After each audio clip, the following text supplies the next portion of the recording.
Graça e paz, irmãos, amigos que acompanham toda segunda-feira o programa Aroma de Vida. Tenho em minhas mãos aqui a Bíblia Sagrada e quero enfatizar que a proposta da Constante TV e o propósito do programa Aroma de Vida é pregar a palavra de Deus, pregar o conteúdo das Sagradas Escrituras. Cremos que Deus se revelou, cremos que essa graciosa revelação, ela foi registrada sem erro, porque o Espírito de Deus acompanhou, liderou, abençoou, superintendeu as pessoas, os seres humanos que Deus soberanamente usou para registrar, e eles registraram sem erro a palavra. Por isso, dizemos que a Bíblia é a palavra de Deus inspirada, porque o Espírito de Deus esteve sobre os autores humanos das Escrituras para que eles registrassem sem erros o que Deus revelou.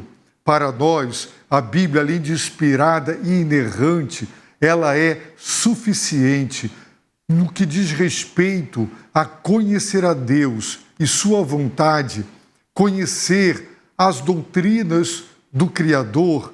Não precisamos de nada mais, nada além, somente a palavra de Deus. O programa Aroma de Vida tem o compromisso de fazer exposição bíblica e nós, através do programa Aroma de Vida, nós estudaremos livros completos da Bíblia. Hoje estamos estudando a primeira carta de Pedro, capítulo por capítulo, versículo por versículo. Por isso eu quero convidar você a compartilhar, a entrar no nosso canal no YouTube e compartilhar através dos seus amigos e parentes. Você pode espalhar que a primeira carta de Pedro está sendo estudada, versículo por versículo, de modo detalhado e minucioso. Se você quer aprofundar-se no conhecimento das Escrituras Sagradas, o programa Aroma de Vida é para você. E a Constante TV também é uma alternativa graciosa da parte do Deus bendito, para quem de noite não tinha nada de bom nas TVs abertas e que perdia um tempo vendo programas absolutamente inúteis e fúteis que não contribuíam em nada para o seu crescimento. Através da Constante TV, você tem uma grade de programações variadas, diversos programas, e eu não tenho a menor dúvida de que Deus os fará crescer. Se você quer conhecer a Deus, se você quer andar nos caminhos de Deus, a Constante TV é mais uma bênção de Deus para você. Para quem pergunta, Deus me ama? Tem muitas respostas, e a Constante TV é uma dessas respostas, porque este programa, esta grade e esta TV, esta web TV, ela saiu do coração de Deus para o coração da Igreja Batista de Constantinópolis para abençoar você e sua família. Hoje nós estudaremos o precioso versículo de número 12. Já fizemos a exposição completa do capítulo 1.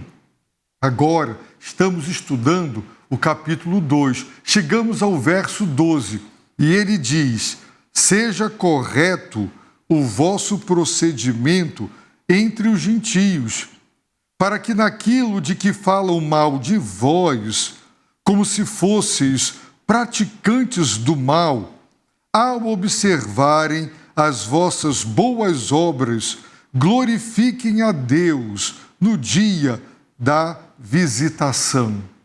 O apóstolo Pedro, ele ouviu de Jesus: Pedro, quando te converteres, fortalece teus irmãos. Jesus o advertiu, porque ele, Pedro, e os demais apóstolos seriam alvos de um ataque feroz de Satanás, usando as estruturas religiosas e de poder e eles sucumbiriam à tentação e as consequências seriam drásticas para eles. Mas o Senhor os advertiu e Pedro ouviu dos lábios de Jesus: quando te converteres, fortalece teus irmãos. E ao ler esta preciosa carta que Pedro escreveu para igrejas de 5 regiões diferentes da Ásia Menor, várias igrejas, não sabemos quantas igrejas em cada uma dessas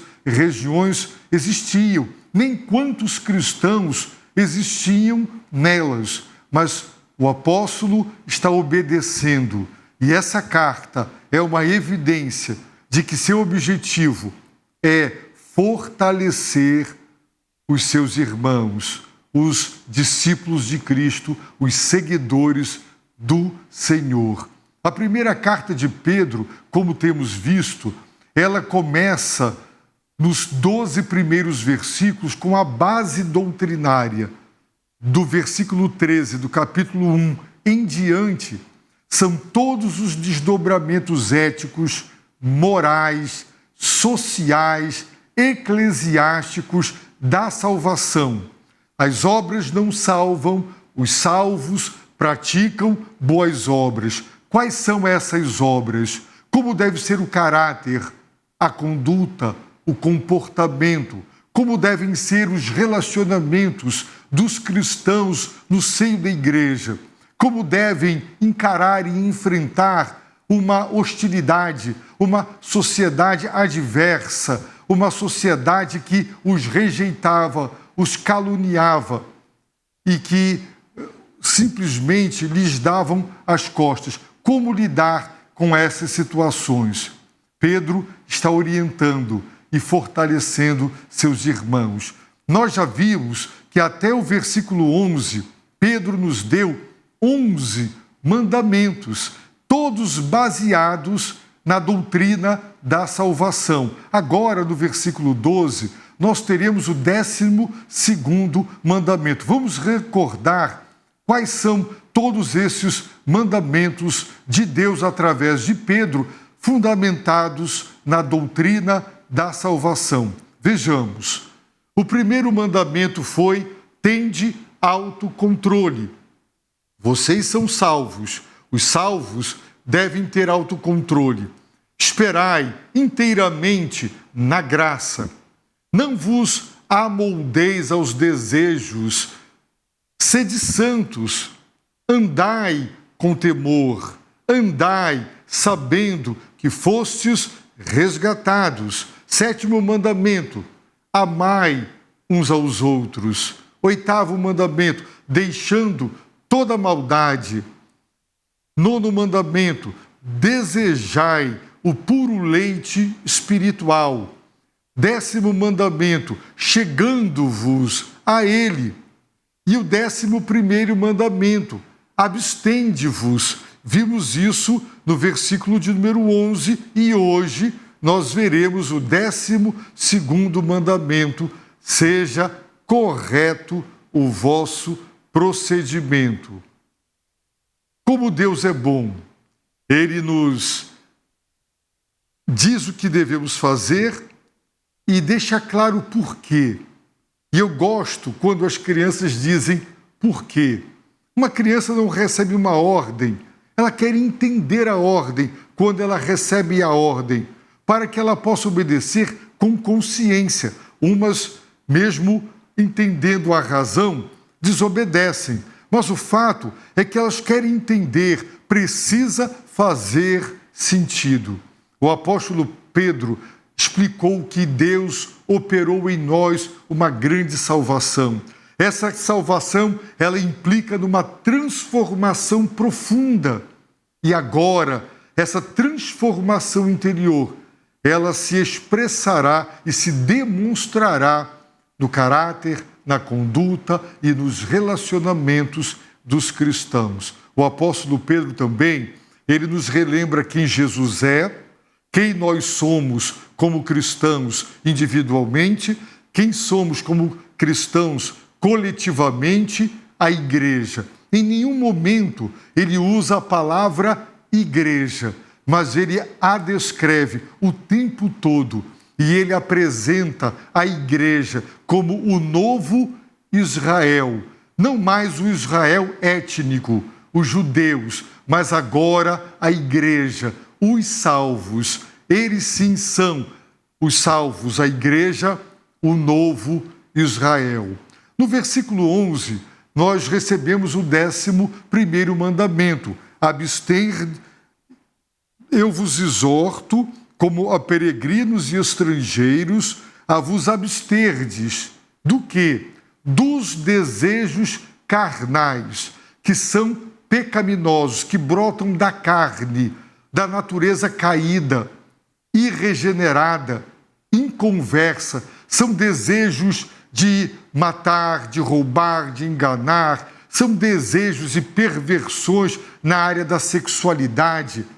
Desejos, diz o apóstolo Pedro, que os cristãos devem se abster, rejeitar, abrir mão, manterem-se afastados, totalmente afastados. Agora, ele coloca a mesma coisa, mas em termos positivos, quando ele diz: seja correto o vosso procedimento entre os gentios. E como eles poderiam ter um procedimento correto? Ora, se eles, de acordo com o 1º mandamento, tivessem autocontrole, se eles, de acordo com o 4º mandamento, fossem santos em todo o seu procedimento, e se eles se abstiverem, abrirem mão, renunciarem os desejos carnais, qual vai ser o resultado? O resultado será um procedimento correto. Os cristãos devem ter entre os gentios, e aqui percebam como o apóstolo Pedro, ele atribui à igreja agora ser o novo Israel. Nós sabemos que para os judeus, quem não é judeu é gentio. Mas Pedro está falando agora para uma igreja que era composta tanto de judeus quanto de gentios, deixando claro que agora os crentes são o Israel de Deus e os descrentes são os gentios. Poderiam ter judeus descrentes em Cristo Jesus e a igreja os considera agora como gentios. Portanto, como deve ser o procedimento, diz o apóstolo Pedro, dos cristãos, sejam judeus ou gentios, entre os ímpios, os descrentes, os que não receberam a Cristo como Senhor e Salvador? O procedimento deles deveria ser correto. A palavra indica um procedimento exemplar. Procedimento é a tradução de uma palavra grega que significa comportamento, que tem a ver com a conduta, o estilo de vida moral, ético de uma pessoa, como ela procede, o seu procedimento em termos morais e éticos. Diz o apóstolo Pedro: seja correto o vosso procedimento entre os gentios. Quando vocês estiverem no trabalho, na vizinhança, na família, quando vocês estiverem inseridos na sociedade e não aqui reunidos na igreja, o procedimento, a conduta moral e ética de vocês, ela deve ser correta, exemplar. Sabe por quê? Porque os gentios, isto é, os descrentes, fossem judeus ou não, eles não leem a Bíblia, mas eles leem a conduta dos que afirmam crer na mensagem bíblica. Os cristãos leem a Bíblia, mas qual é a Bíblia dos descrentes? A vida dos cristãos. Eles observam a vida dos cristãos atentamente, cuidadosamente, nós estamos sob os olhares investigativos, observadores, olhares críticos.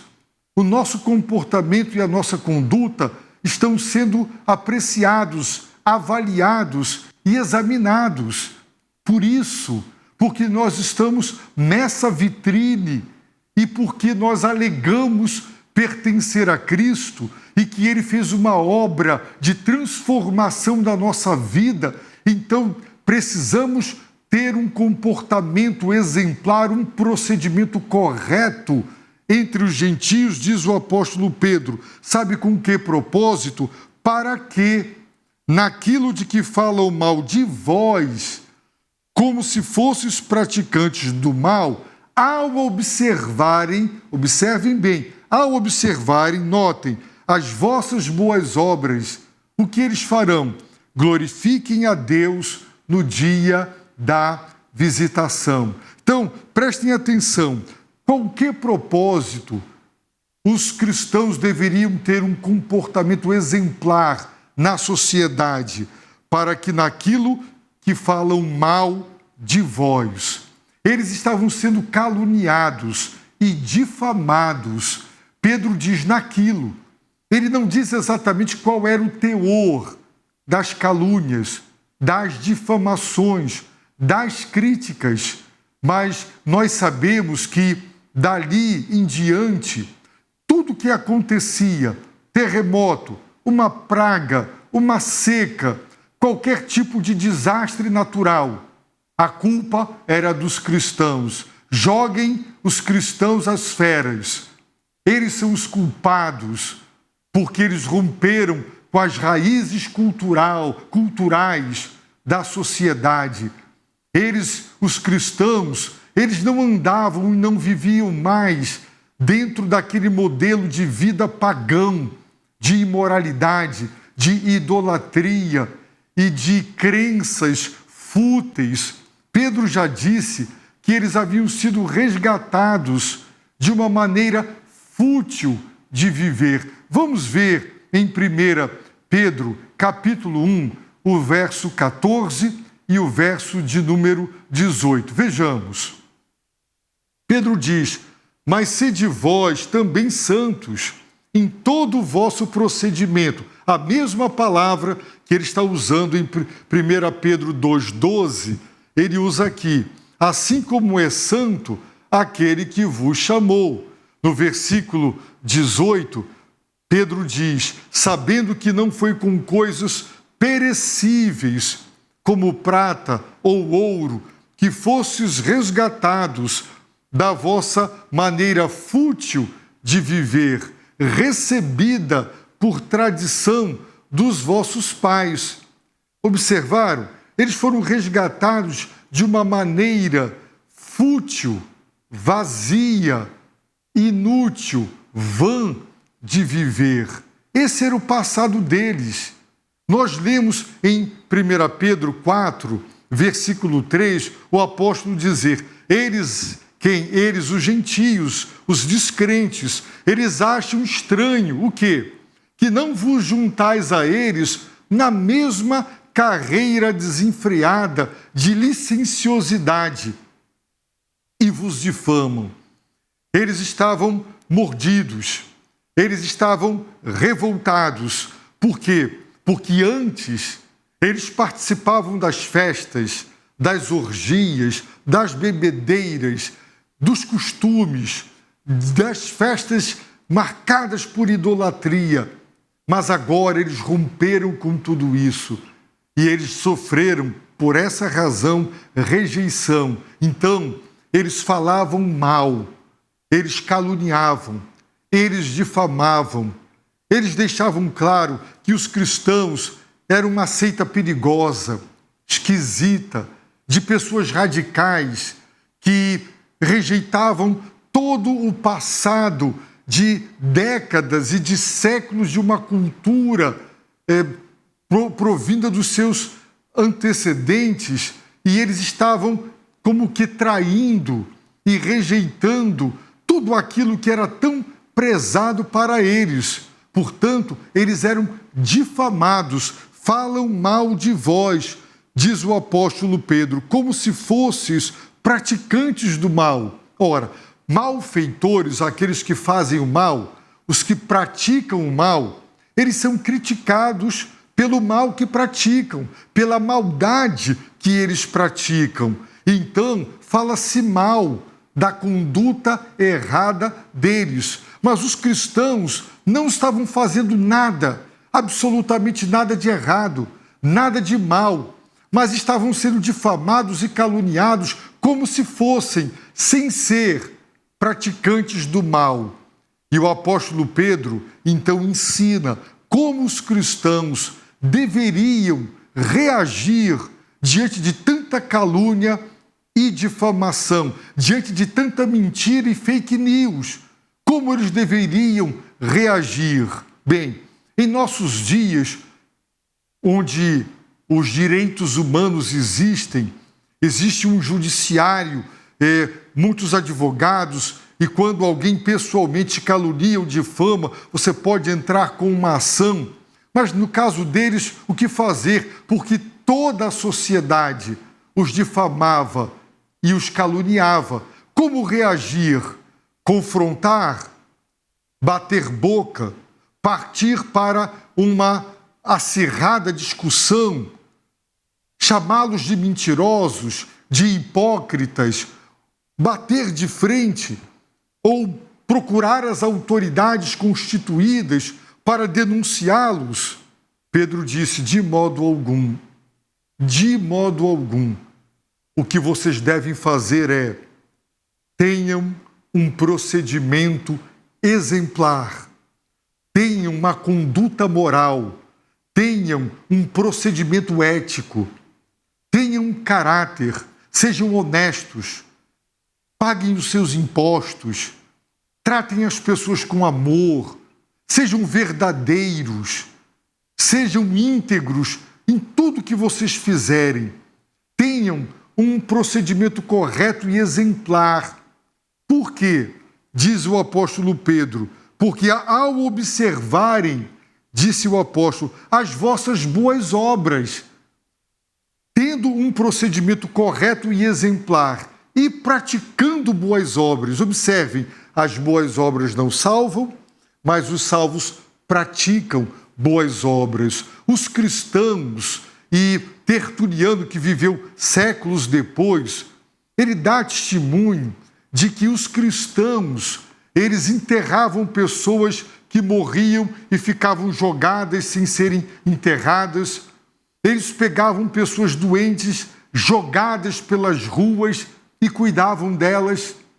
Demonstravam amor para com o próximo, tinham atitudes de afeto e de amor ao próximo, e todo esse tipo de procedimento, boas obras, elas iriam calar a boca, elas iriam refutar, porque tem um ditado que diz que contra fatos não há argumentos.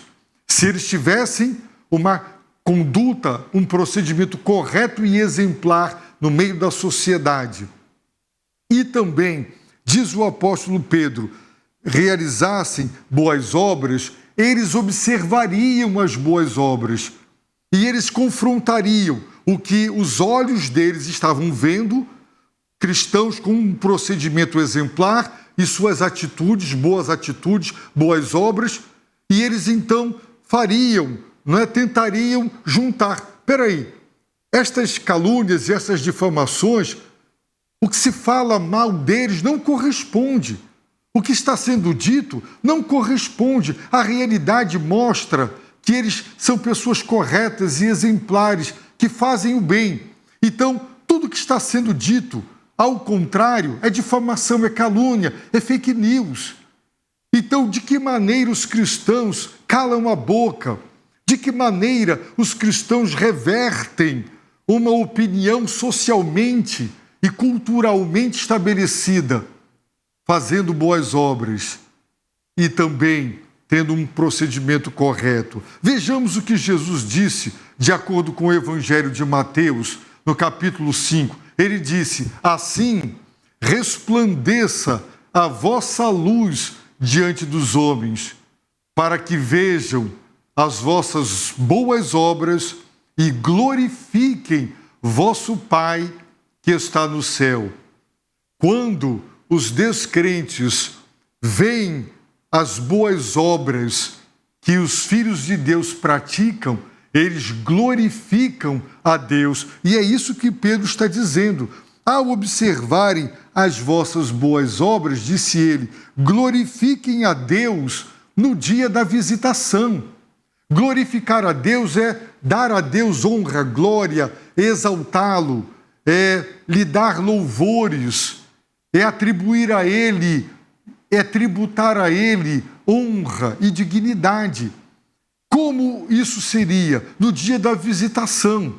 Os intérpretes, eles se dividem quanto à compreensão desta expressão no dia da visitação. Uma parte diz assim, que Deus iria visitar os descrentes baseados não na pregação em primeiro lugar, mas no testemunho.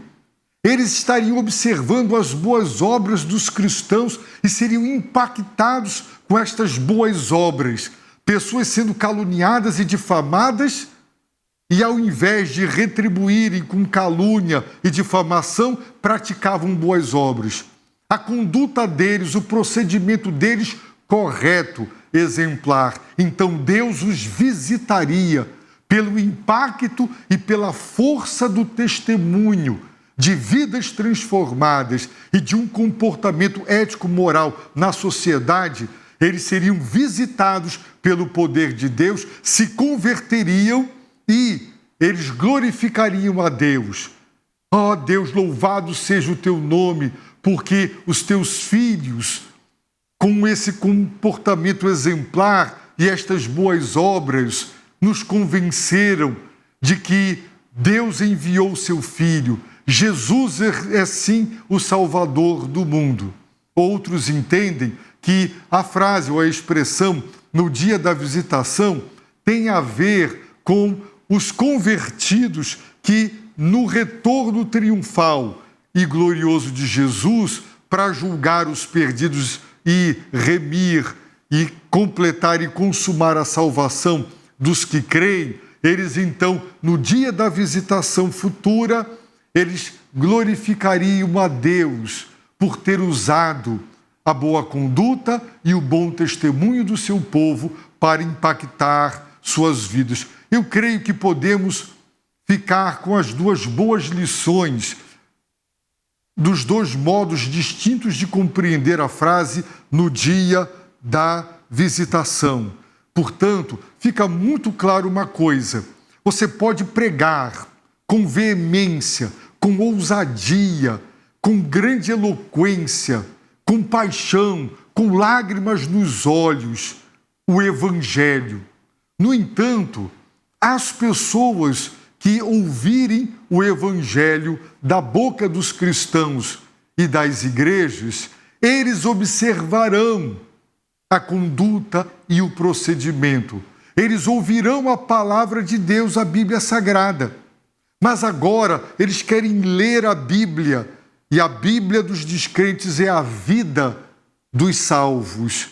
E quando eles observam o bom testemunho, eles são profundamente impactados. E eles dizem: o que foi pregado, que o Evangelho é poder de Deus, que o Evangelho salva, que o Evangelho transforma, é verdade. Eu vejo na vida dos cristãos, no seu caráter, na sua honestidade, na sua retidão, na sua integridade, eu vejo justiça, eu vejo que eles são pessoas diferentes, eles fazem boas obras, são bons, são altruístas, são generosos, são afáveis, e nós nos rendemos a esse testemunho. Assim, temos que pregar o Evangelho, verbalizar, pregar, mas não adianta pregar se os que pregam, a igreja, os cristãos, não dão testemunho. Por outro lado, também dar um bom testemunho e não dizer que aquele bom testemunho é produto de uma mensagem que salvou, também não adianta. Então nós temos que casar a pregação, a evangelização, o anúncio da palavra, das verdades de Deus, devemos com toda ousadia proclamar. E na sequência, viver o evangelho, comprovar e provar que a mensagem do evangelho é remidora, é libertadora, é transformadora. Assim, a sociedade, naquilo em que falam mal, elas observarão nossas vidas e elas glorificarão a Deus, porque Deus usará o nosso testemunho para impactar e converter corações. Eu oro, eu suplico a Deus que este 12º mandamento da carta de Pedro, que nos exorta a ter um procedimento correto, exemplar, nós também obedeçamos para que sejamos bênção. E a minha oração é que Deus te abençoe rica e abundantemente.